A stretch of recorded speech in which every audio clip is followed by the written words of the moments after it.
Everyone, this is Derrick Broze with the Conscious Resistance Network. I'm bringing you another video discussing various aspects of anarchy and the philosophy of anarchism. I've done videos in the past on agorism. You can find that on our YouTube channel, and I've got more coming up breaking down what exactly mutualism is and looking at anarcho-communism, anarcho-collectivism, maybe anarcho-capitalism, some of these different ideas so we can try to understand our positions better, whatever your position may be. I'm an agorist. And the positions of those that we see as our enemies and see what kind of common ground we can find. So today I want to talk to you specifically about that common ground and a beautiful concept that I really support that is referred to either as anarchism without adjectives or anarchism without hyphens. Just a brief little history on this. This is coming from the Wikipedia page, and all the links, everything I'm covering will be in the information below the link. Anarchism without adjectives, in the words of historian George Richard Essenwein, referred to an unhyphenated form of anarchism, that is, a doctrine without any qualifying labels such as communist, collectivist, mutualist, or individualist.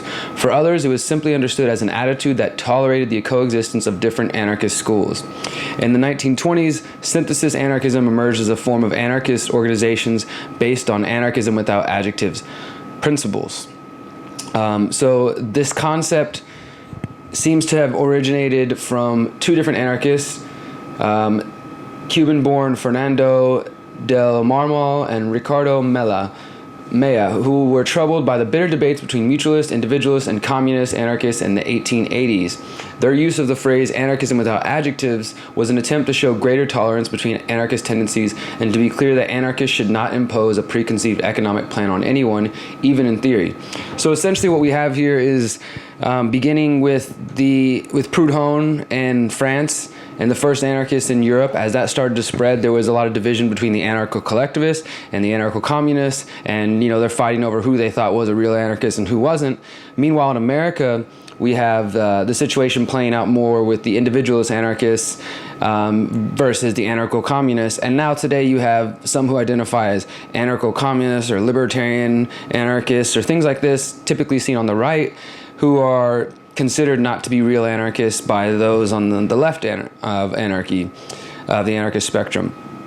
And this is something that I've run into quite a bit in my experience locally in Houston, dealing with activists who I felt like I identified with in a number of ways, but for one reason or other, they didn't want to work with certain people. They were really particular about who they did work with, which is important, but also sometimes we got to put down the partisan BS, which, for me, and I feel like for a lot of people, we got out of the left-right paradigm and came to the ideas of freedom and anarchy, and then all of a sudden we found that there was even more division, and it was pretty disappointing.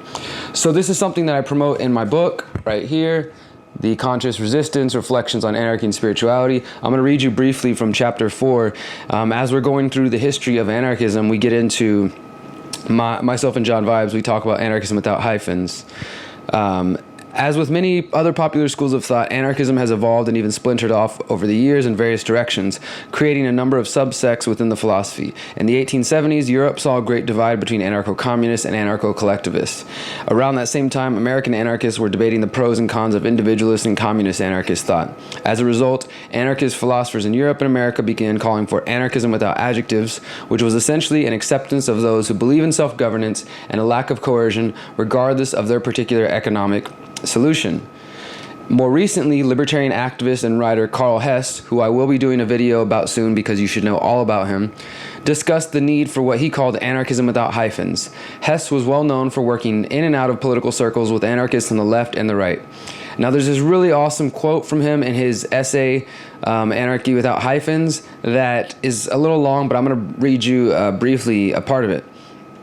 There is only one kind of anarchist, not two, just one. An anarchist, the only kind, as defined by the long tradition and literature of the position itself, is a person in opposition to authority and imposed through hierarchical power of the state. The only expansion of this that seems to be reasonable is to say that an anarchist stands in opposition to any imposed authority. An anarchist is a voluntarist. And then beyond that, he goes to describe how anarchists can be Christians, they can be hippies, they can be syndicalists, they can be dealing in gold. They can be agorists. They can be building domes, eating vegetables. They can be crypto-anarchists, all these different types of things you see.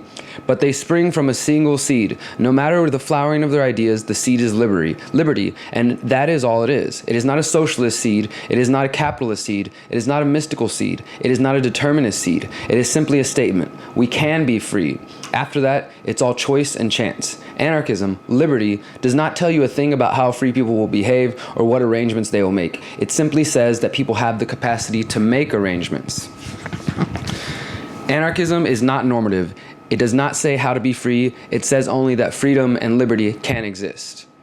Another part of the book where we mention this is in reference to somebody else that you should also know that's very amazing and probably forgotten, Vautrin de Cleyre, who is an American anarchist, anarcho-feminist.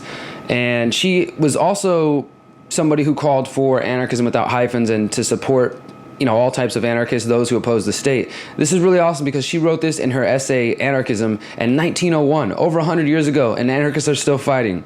She writes of the need for anarchists of all economic schools to work together in free experimentation. She concludes, quote, "There is nothing unanarchist about any of them until the element of compulsion enters and obliges unwilling persons to remain in a community whose economic arrangements they do not agree to."